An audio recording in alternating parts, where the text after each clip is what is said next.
मित्रांनो, ठरलं तर मग या मालिकेच्या पुढील काही भागांमध्ये एक धमाकेदार ट्विस्ट आपण पाहणार आहोत. ज्या एका क्षणाची आपण सर्वजण अगदी आतुरतेने वाट पाहत होतो, तो क्षण अखेर आता आपल्याला मालिकेत पाहायला मिळणार आहे. स्वतः सायली शुद्धीवर येताच सर्वांसमोर एका भयानक सत्याचा उलगडा करणार आहे. त्यासाठी व्हिडिओ शेवटपर्यंत नक्की पहा. तर मित्रांनो, सायली शुद्धीवर येताच सर्वांच्याच आनंदाला अगदी उधाण आलेलं असतं. परंतु नियतीच्या मनात मात्र काहीतरी वेगळंच असतं. सर्वांची नजर चुकवत प्रतिमा पुन्हा एकदा हॉस्पिटलमधून निघून गेलेली असते. परंतु जाता जाता सुद्धा प्रतिमाने खूप मोठा चमत्कार केलेला असतो. आपल्या आईच्या मायेचा स्पर्श होताच सायली शुद्धीवर आलेली असते आणि तिने डोळे उघडून आपल्या आईला म्हणजेच प्रतिमाला पाहिलेलं असतं. त्यानंतर डॉक्टर पुन्हा एकदा सायलीचं चेकअप करतात आणि तुम्ही सर्वजण आता सायलीला भेटू शकता असं सर्वांना सांगतात. तर आता कल्पना, कुसुम, रविराज, प्रताप आणि चैतन्य पळतच सायलीला भेटण्यासाठी तिच्या रूमकडे जातात.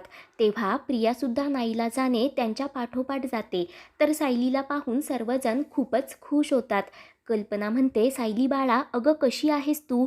आम्ही सर्वजण किती घाबरलो होतो. तुझ्या अर्जुनची अवस्था तर मला बघवत नव्हती. जेव्हापासून तू बेशुद्ध झालीस ना, तेव्हापासून अर्जुनच्या डोळ्यातलं पाणी थांबत नव्हतं. त्याचं तुझ्यावर खूप प्रेम आहे ग. त्यावर चैतन्य म्हणतो, हो सायली बहिणी, जो अर्जुन कधी लवकर देवाचं दर्शन घेत नाही, तोच अर्जुन पहिल्यांदा तुझ्यासाठी देवासमोर ठाण मांडून बसला होता. तुझ्या जीवाची भीक तो देवाकडे मागत होता आणि देवाने त्याची प्रार्थनासुद्धा ऐकली बघ. त्यावर कल्पना म्हणते, का नाही ऐकणार? आपली सायली आहेच तशी. ती कधीच कुणाबद्दल वाईट विचार करत नाही. मग देव तरी तिचं वाईट कसं करू शकतो? माझी सून ना लाखात एक आहे. म्हणून तर ज्यांना तू या घरात नको होतीस ना, ते सुद्धा सायली तुझ्यासाठी रडत होते, देवाचा धावा करत होते. तेव्हा ते ऐकून सायली धक्क्यानेच कल्पनाकडे पाहू लागते. कल्पना म्हणते, हो सायली बाळा, रविराज भाऊजी आणि पूर्णा आजीचं तुझ्यावर खूप प्रेम आहे. तिकडे आई डोळ्यात तेल घालून तू पुन्हा सुखरूप घरी येण्याची वाट पाहत आहेत, तर इकडे रविराज भाऊजी त्या क्षणापासून इथे आमच्यासोबत हॉस्पिटलमध्ये आहेत, आम्हाला धीर देत आहेत. तुला ब्लड मिळावं म्हणून त्यांनीही खूप धावपळ केली आणि ते कितीही नाही म्हणाले ना, तरी त्यांच्या डोळ्यातील तुझ्याबद्दलचं प्रेम मला दिसत होतं. सगळं वैर बाजूला ठेवून ते फक्त आणि फक्त आपल्या कुटुंबातील एका सदस्यासाठी लढत होते. आणि आपली सायली नक्की बरी होणार याची आमच्यापेक्षाही त्यांना जास्त खात्री होती. सायली बाळा, खरंच तू किती गोड आहेस ग. काही महिन्यातच सर्वांना आपलंसं करून घेतलंस. तुझ्याशिवाय सुभेदार कुटुंब अपूर्ण आहे. तूच आमची खरी भाग्यलक्ष्मी आहेस. आणि ते ऐकून सायली खूपच खुश होते. ती रविराजकडे पाहू लागते. तर आता रविराज समोर येत म्हणतो, सायली बाळा, या घटनेनंतर माझे डोळे उघडले. मला हे समजलं की अर्जुनचं तुझ्यावर जीवापाड प्रेम आहे. तो तुझ्याशिवाय नाही जगू शकत. त्याची तुझ्यासाठीची असणारी तळमळ, धडपड आणि प्रेम हे सगळं मी पाहिलं आहे. अगं, पहाडासारखा खंबीरपणे उभा राहणारा माझा अर्जुन पूर्णपणे ढासळला होता. पहिल्यांदाच मी त्याला एवढं पॅनिक होताना पाहिलं. सायली, तू त्याचा जीव आहेस ग. आणि तुम्ही दोघेजण एकमेकांसाठी बनला आहात. आणि प्रियाच्या सुद्धा हे लक्षात आलंच असेल. मी तुला वचन देतो, आजपासून मी किंवा प्रिया तुझ्या आणि अर्जुनच्या मध्ये कधीच येणार नाही. तर ते ऐकून प्रिया पूर्णपणे हादरते. ती विचार करते, हा रविराज किल्लेदार नक्की काय बोलत आहे? मी आणि अर्जुनसाठीची लढाई सोडून देऊ? हे कदापि शक्य नाही. तर इकडे सायली रविराजला म्हणते, बाबा तुम्ही अगोदर डोळे पुसा बरं, आणि माझी माफी मागायची काहीच गरज नाही. एक बाप जर आपल्या मुलीसमोर असा रडला तर माझं काय होणार? मला कधीच तुमचा राग आला नाही, कारण मला माहिती होतं तुमचं अर्जुन सरांवर माझ्यावर किती जीव आहे ते. मी आता ठीक आहे, तुम्ही अजिबात काळजी करू नका. तर कल्पना म्हणते, रविराज भाऊजी, आपली सायली कशी आहे ना, अगदी प्रतिमाताईसारखीच बोलते. आणि त्याच वेळेला सायलीच्या लक्षात येतं की जेव्हा मी बेशुद्ध होते तेव्हा कोणीतरी माझ्या डोक्यावर हात ठेवला होता आणि ती बाई प्रतिमा आईसारखीच होती. तेव्हा प्रतिमा रूममध्ये आल्याचा क्षण सायलीला सारखा सारखा आठवत असतो. सायली म्हणते, मला तुम्हा सर्वांना काहीतरी महत्त्वाचं सांगायचं आहे. अर्जुन विचारतो, काय? तेव्हा सायली सर्वांना सांगू लागते की प्रतिमा आईमुळेच आज मी शुद्धीवर आले. तर अर्जुन विचारतो, प्रतिमा आत्यामुळे? हे कसं शक्य आहे? सायली, तुम्ही हे काय बोलत आहात? त्यावर सायली म्हणते, हो अर्जुन सर, मी जेव्हा बेशुद्ध होते ना, तेव्हा एक बाई आली आणि तिने माझ्या डोक्यावर हात ठेवला. मग मी लगेच शुद्धीवर आले.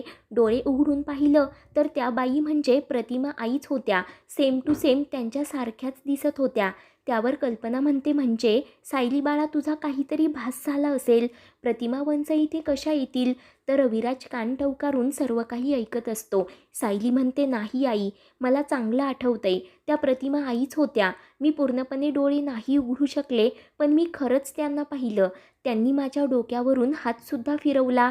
प्रतिमा आईने ड्रेस घातला होता, डोक्यावर ओढणी घेतलेली होती, हे सुद्धा मला आठवतंय. रविराज धक्क्यानेच म्हणतो, सायली, मग तू तिला थांबवलं का नाहीस? कुठे आहे माझी प्रतिमा? तर ते ऐकून प्रिया चिडूनच म्हणते, बाबा हो, तुम्ही पण या मुलीवर काय विश्वास ठेवताय? ही तुम्हाला इमोशनल ब्लॅकमेल करत आहे, सर्वांना वेडं बनवत आहे आणि तुम्ही सर्वजण तिच्या जाळ्यात अडकत आहात. अहो, माझी प्रतिमा आई इथे कशी येईल? ती तर देवाघरी गेली आहे ना. त्यावर ते ऐकून रविराज चिडूनच म्हणतो, प्रिया गप्प बस. यापुढे जर प्रतिमा देवाघरी गेली हा शब्द जरी तोंडातून काढलास ना, तर याद राख, कारण मला खात्री आहे माझी प्रतिमा अजूनही जिवंत आहे. आणि काही दिवसांपूर्वी सुमनने सुद्धा तिला बाजारात पाहिलं होतं ना, ते सुद्धा सायली म्हणते तसंच, अगदी ड्रेसवर. म्हणजे सायली खोटं बोलत नाही. त्यावर प्रिया खूपच घाबरते आणि नाटक करत म्हणते, बाबा मला तसं नव्हतं म्हणायचं, पण जर प्रतिमा आई हॉस्पिटलमध्ये आली होती तर ती फक्त सायलीलाच कशी दिसली?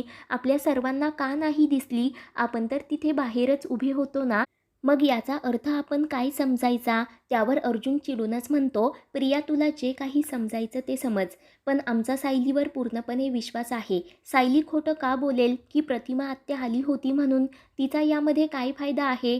तू ना इथून घरी गेलीस तर आमच्यावर खूप उपकार होतील. तेव्हा ते ऐकून प्रिया रागानेच तेथून निघून जाते. त्यावर रविराज म्हणतो, कल्पना वहिनी, प्रताप, मी तुम्हाला म्हणत होतो ना की मला काहीतरी इथे आल्यापासून वेगळंच वाटत आहे. काहीतरी चुकतंय, कोणीतरी जवळचं आपल्यापासून दूर जातंय, इथे आहे कोणीतरी, असं मला वाटत होतं. मला वेगळ्याच फिलिंग्स येत होत्या. म्हणून आता रविराज खूप अस्वस्थ झालेला असतो. सायली म्हणते, बाबा तुम्ही शांत व्हा बरं. मला नाही माहीत खरंच प्रतिमा आत्या आल्या होत्या का नाही, परंतु तो माझा भासही असू शकतो. पण तुम्हाला सुद्धा असंच वाटत आहे म्हटल्यावर नक्कीच काहीतरी गडबड आहे. प्रतिमा आई जर इथे आल्या होत्या तर त्या तुम्हा सर्वांना का नाही भेटल्या? तुम्ही कोणीच प्रतिमा आत्याला कसं पाहिलं नाही? असा प्रश्न आता सर्वांनाच पडलेला असतो. तर इकडे नागराज प्रियाकडे येतो आणि ती सायली मेली का? तू अशी तोंड पाडून का बसलीस? असं गुपचूप विचारतो. त्यावर प्रिया म्हणते, कसलं काय? त्या सायलीने शुद्धीवर येताच एक ड्रामा सुरू केला. नागराज विचारतो, काय? त्यावर प्रिया सांगते, ती म्हणत होती की प्रतिमा आई इथे हॉस्पिटलमध्ये आली होती. तिने सायलीच्या डोक्यावरून हात फिरवला आणि ती शुद्धीवर आली. तेव्हा ते ऐकून नागराजच्या पायाखालची जमीनच हादरते. तो ज्या बाईला धडकला होता ती प्रतिमा तर नसेल ना, अशी शंका त्याला येऊ लागते. तर मित्रांनो, पुढील भागांच्या अपडेटसाठी चॅनलला सबस्क्राईब करा.